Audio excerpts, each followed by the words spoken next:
losing your job is always a tough experience, but losing the job in your second half of your career can be even more challenging. If you are unemployed and over the age of 45, you know just how frustrating it can be.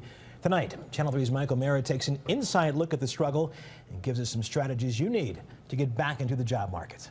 It wasn't just me. There was a massive organizational layoff. Over the last 15 years, I've lost 4 jobs, not to my own doing. I think I've gone through kind of all of the emotions at this point. I mean, it's been about 6 months since they told us. And they said it's had nothing to do, with your performance. It just was strictly budget.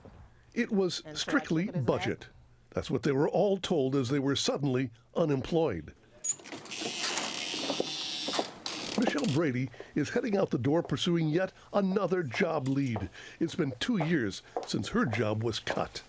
Had anyone told me when I got laid off that it's going to take you 2 years to find a job, I would have laughed. I appreciate you reaching out to me about this opportunity. Like many employees over the age of 50, Rick Jacoboni knows how tough it is getting back into the right job. Somebody says, what do you do? I'm not going to say I'm a marketing professional. So I am a salesperson because right now I am selling myself. Oh, I'm sorry, baby. With her cat Jake perched near her computer, Michelle Brady spends hours every week tracking down job leads, making contacts with potential employers. And to see if my skill set could be of use to you. I've had 41 interviews. 41 in the last 2 years. One of the most difficult things about losing a job in the second part of your career is the emotional impact. Some say it's exactly like going through a death in the family. You wallow down in a critical point where you can either stay there, I call it the ain't it awful place. And you can either stay there and wallow in it, or you can work your way out. Employers today are not going to take the time to try and figure it out. Cindy McCabe is a transitions counselor at Lorraine Community College. Well, it's all about careers. She also writes an advice column for people looking for jobs. People go through a grieving process, just like one goes through a death, like a divorce. We have to respect those emotions. I think it's a human thing that sometimes you just feel like, how do people look at you? They think, well, maybe you're not good at what you do. Welcome to our weekly meeting of Job Support Group. Transition coaches will warn that the higher your salary, the longer your job search. It's going to be about 1 month for every $10,000 you made in income. So if you make $100,000, it could take up to 10 months. Just bear in mind a couple of things. Number one, the Cleveland Clinic gets over 1,500 applications a day. At seminars for job seekers like this one in Solon, coaches like Cynthia Trotta preach the benefits of sharpening up your LinkedIn profile. And you're going to put the reason for leaving right below it. Mentors also help with tweaking that resume, what to include and what to leave out. Rick Jacoboni is networking by creating a musical program about the Beatles and business. You don't want to be the Pete Best of your company. His target, chambers of commerce. Meanwhile, for Michelle and thousands just like her, the search continues. Since we did that videotape, Michelle Brady sent me an email saying that after 2 years she's giving up the job search. She's going to start her own company. Now, if you're out of a job, there is lots of help out there. There are lots of support groups ready to help you. We're going to put an entire list of all of them on our website. That's wkyc.com. And right now, we've got a room full of experts, career transition counselors who know what you're going through. And so we're going to have a Facebook Live session. So go to Facebook, go to the wkyc.com page on Facebook and ask us your questions. We're ready and we're going to stand by to help you get through this part. These people know because they've been there. They have the answers that you want. So Facebook, WKYC page, we're ready and willing to help. So Russ, that's the latest here in the conference room. We're going to open that up in about 1 minute. A lot of great information. It's great that some help is being offered as well. Okay, Mike, we'll see you later. Sure. Thank you. From the station that sees the possible, this is Channel 3 News, brought to you by Universal Windows Direct. You'll be saying, I love my windows. And now, Channel 3 News at 7. Good evening. Jimmy is off tonight. We begin with a tale of two students. As we near the end of May, it is crunch time for high school seniors and their parents. They are picking a college and they are figuring out how to pay for it without getting stuck with crippling debt. Two local high school seniors agreed to share their college dreams with us. Channel 3's Mike O'Mara shows us how they're seeing the possible in two different ways. It's 6:30 in the morning, and Tavon Horn is heading to school. The Cleveland High School senior will walk more than a mile to catch her RTA bus that takes her to Facing Future New Tech High School on the city's near west side. This morning, Tavon is rehearsing her senior project presentation. What kind of nursing do you want to specialize in? I want to specialize in registered nursing as far as working with adults, maybe elderly, and maybe a few children. You actually don't want to go to the auditorium. Out in suburban Macedonia, Nordonia High School senior Emily Gedeon is getting ready for a big wind ensemble performance.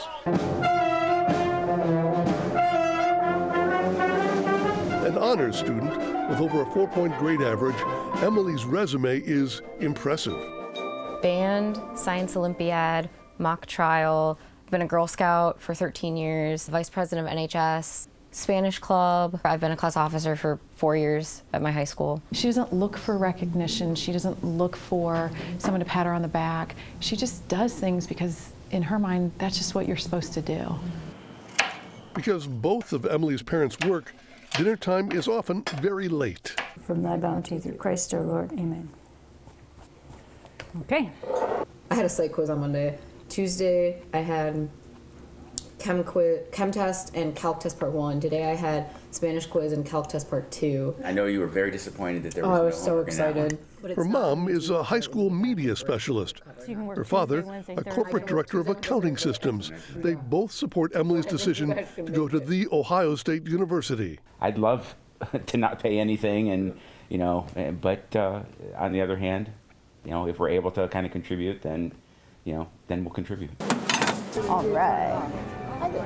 For medium eggs and bacon. To help pay for college, Emily works 4 days a week as a waitress at Bob Evans during the school year.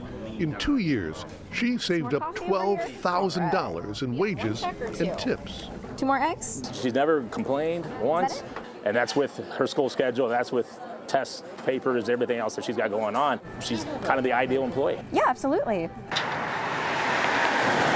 Tavon Horn also works 4 days a week. With no free bus pass on weekends, she walks 3 miles to pull her shift at McDonald's. In the winter, that can be a long, cold walk. I don't want to pay for bus fare because that's less money in my pocket. And I even use that to tell everybody else, if she could be here walking an hour, why can't you be here? Because you missed the bus or you don't have a ride. No onions, I'm sorry.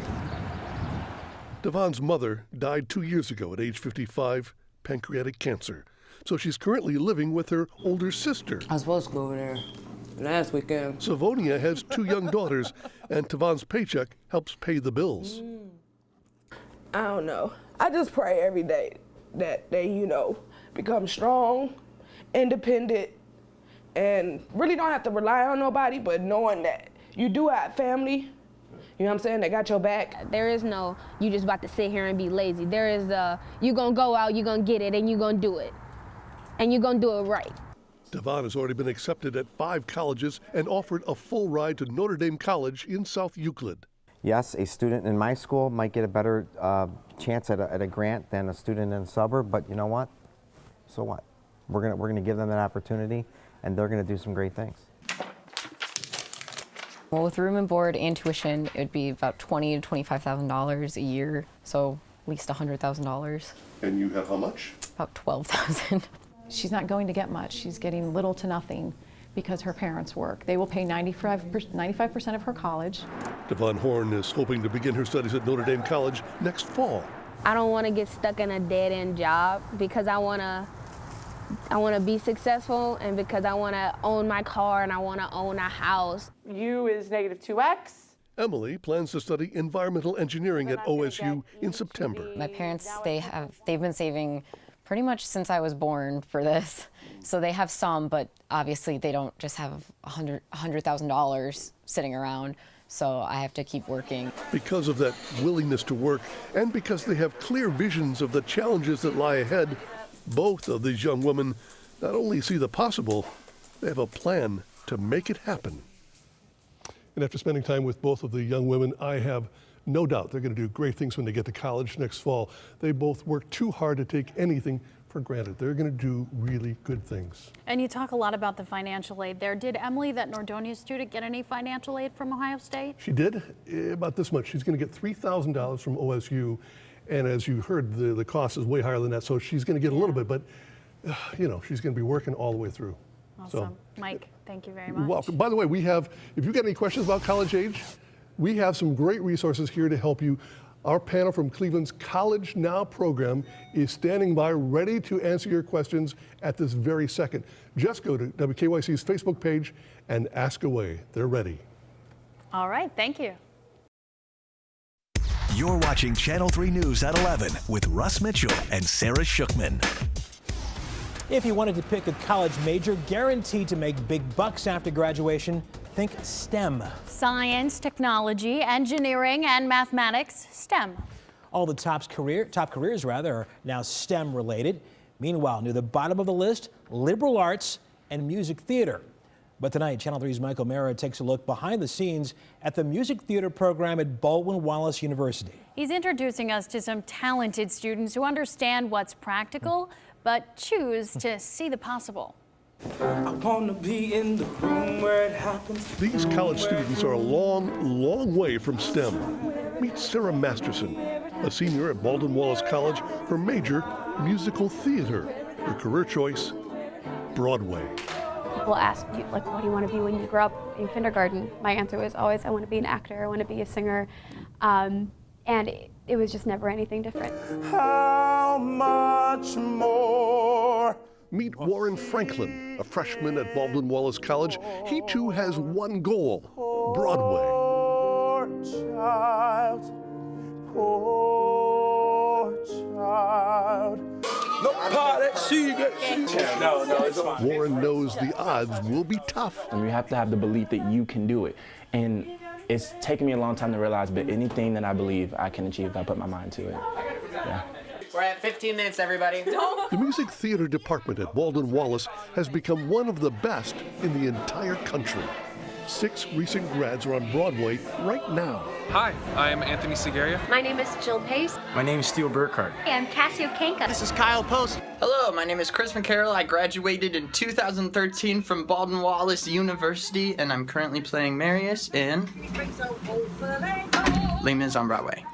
It's very competitive to get into these programs, so you're already dealing with students with an incredible talent level. The question will become, do they have the discipline? Where the rhythm is hot. This was Warren Franklin on stage in high school at Cleveland School for the Arts. He knows what he wants, he knows why he wants it, and he has a clear vision of the path to get there. Sarah's parents have witnessed her bright light too. She is a hard worker, and she's joyful, she's engaged, she's present, she's all these things. But employment on Broadway is one of the toughest jobs. 2, ready, go. Tuition at Baldwin-Wallace, about $43,000 a year. 4 times in one day. Sarah's father, Michael, has been a chiropractor for 35 years. He fully accepts the high cost. Never entered our conversation. She wanted to go to BW, and that's where she's going to go. My dream was to take care of my family. Warren Franklin's grandfather drove a city bus for 31 years before he retired. I tried to tell him, you got to have something to fall back on in case you don't make it. My grandfather said, like, what's your plan B? And my plan B is that I don't have a plan B, and I don't need a plan B. Let's drink. I got some Roman candles, bottle rockets. He said, I am gonna make it. He said, you'll see. He says, when I get on Broadway, I'm gonna make sure you have front row tickets. That's great, great. Can we do that again? We've nurtured, we've molded, we've held, we've loved, we've supported, we've pushed, and now it's on them. Warren Franklin on his way right after he graduates from BW. I'm changing, my major to join. Sarah Masterson moved to New York City last weekend. You just saw Sarah Masterson in her senior showcase performance. Now, after the BW seniors went to New York City and put on that show for talent agents, Sarah's phone started ringing. She got 25 offers. So now she just has to land a job. Is majoring in music theater practical? Clearly not, but for those with amazing talent, there's no way you're going to stop them from what we say here, seeing the possible. That is incredible. Wow, what great kids. Now, let me ask you something. What's the backlog like for people trying to get in, high school students trying to get into this program? Last year, they had 600 kids audition for 16 spots. And this year, probably more are going to show up. So there's a demand for it. It's not STEM, but it is art. Wow. Beautiful. Thanks, Mike. Thanks, Michael.